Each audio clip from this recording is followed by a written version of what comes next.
भक्ति में वह शक्ति है जो कठिन डगर को भी आसान बना देती है। दरअसल यूपी का एक युवक इन दिनों 12 ज्योतिर्लिंग और 4 धाम की यात्रा पर है।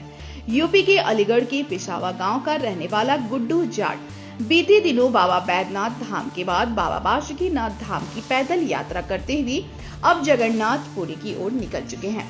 जामताड़ा के ही फतेहपुर के रास्ते होते हुए 12 ज्योतिर्लिंगों की यात्रा पर शुक्रवार को गुड्डू जाट जगन्नाथ धाम की पदयात्रा पर निकल पड़े हैं।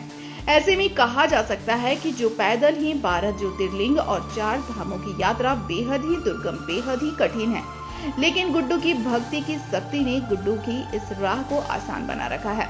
दरअसल गुड्डू ने 5 महीने पहले पैदल यात्रा प्रारंभ की है और 2 साल के अंदर 12 ज्योतिर्लिंग और 4 धाम की पदयात्रा पूरा करने का इनका लक्ष्य है। इस पैदल यात्रा के जरिए गुड्डू गौ माता को राष्ट्र माता का दर्जा देने की भी मांग कर रहे हैं। हमारे संवाददाता गौतम मंडल ने गुड्डू जाट से खास बातचीत की है। देखिए हमारे इस खास रिपोर्ट में। भक्ति वह दिव्य शक्ति है जो प्रेम, श्रद्धा और समर्पण का भाव भर देती है। दरअसल हम आज आपको एक ऐसे युवक से मिलाने जा रहे हैं जो पिछले 5 महीने पहले ही घर से निकले हैं और वे 12 ज्योतिर्लिंग और 4 धाम की यात्रा पैदल ही कर रहे हैं। ऐसे में कहा जा सकता है जो भक्ति की राह कठिन है लेकिन असंभव नहीं है। आइए हम सीधे तौर पर उनसे जुड़ते हैं जो फिलहाल बाबा धाम और बाबा बासुकीनाथ धाम से पैदल ही यात्रा कर अन्य धार्मिक स्थल की ओर जा रहे हैं। क्या नाम हुआ आपका? मेरा नाम गुड्डू जाट है। कब निकले हैं आप? मैं 28/4/2025 को निकला था। आपका परिचय और मकान बताइए।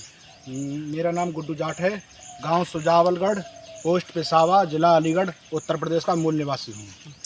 ये जो आप सबसे पहले जो निकले थे घर से, कहाँ पहुँचे, उसके बाद अभी तक का कहाँ तक का सफ़र रहा? मैं घर से निकला था हरिद्वार, ऋषिकेश, यमुनोत्री, गंगोत्री, केदारनाथ, बद्रीनाथ, वहाँ से फिर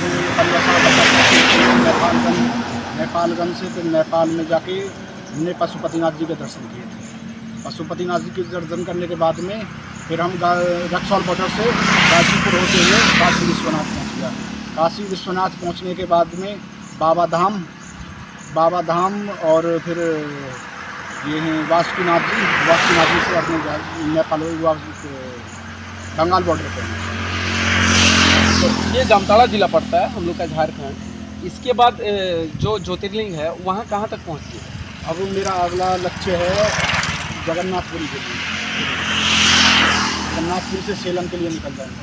तो ये जो आपका भ्रमण है ये कब तक आपका लक्ष्य कब तक है? मेरा 2 साल के भीतर का लक्ष्य है। 2 साल के भीतर का लक्ष्य है। ये जो आप पैदल यात्रा कर रहे हैं तो कोई परेशानी या भक्तिभाव से ओतप्रोत कोई शक्ति आपको क्षमता का आशीर्वाद है अपने ऊपर, वैसे कोई दिक्कत नहीं।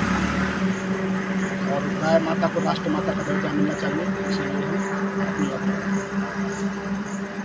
ये गाय माता को राष्ट्र माता का दर्जा मिलना चाहिए।